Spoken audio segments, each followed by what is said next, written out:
بسم اللہ الرحمن الرحیم۔ السلام علیکم۔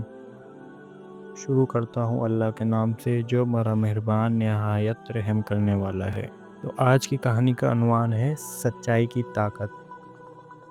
مدینے کے ایک چھوٹے سے گاؤں میں ایک نوجوان لڑکا حسن رہتا تھا۔ وہ اپنے والدین کا فرمانبردار، ایماندار اور نیک دل انسان تھا۔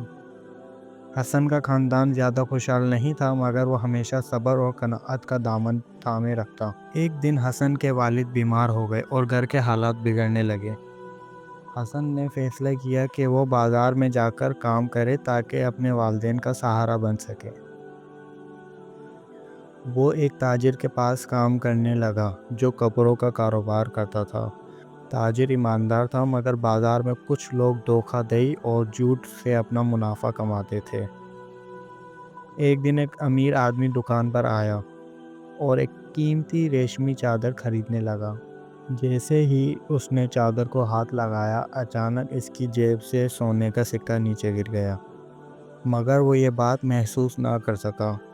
امیر آدمی حسن نے فوراً وہ سکہ دیکھا اور سوچا کہ اسے مالک کو واپس کرنا چاہیے۔ اسی وقت حسن کے ساتھ کام کرنے والا ایک دوسرے ملازم نے آہستہ سے کہا، یہ تمہارے نصیب کی بات ہے، اگر تم یہ سکہ رکھ لو تو کسی کو پتہ بھی نہیں چلے گا۔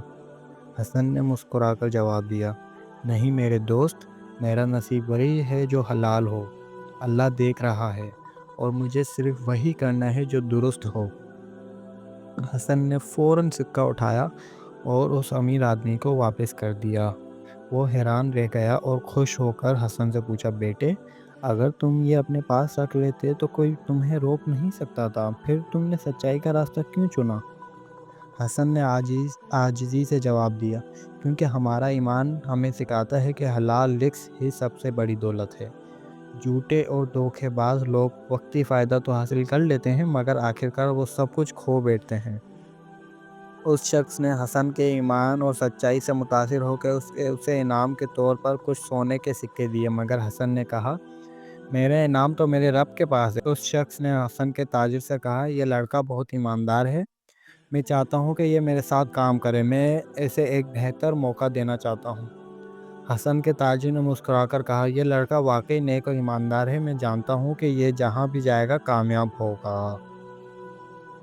بہرحال یہ کہانی ہمیں سکھاتی ہے کہ سچائی اور ایمانداری ہمیشہ کامیابی کی طرف لے جاتی ہے، جیسے حسن کو کامیابی ملی۔ وقتی آزمائش آتی ہے، مگر جو لوگ اللہ پر کا بھروسہ رکھتے ہیں وہی حقیقی کامیاب ہوتے ہیں۔ اس لیے ہمیں بھی چاہیے کہ ہمیشہ ہم سچائی اور ایمانداری کا راستہ اپنائیں تاکہ ہم بھی اپنی زندگی میں کامیاب ہو سکیں۔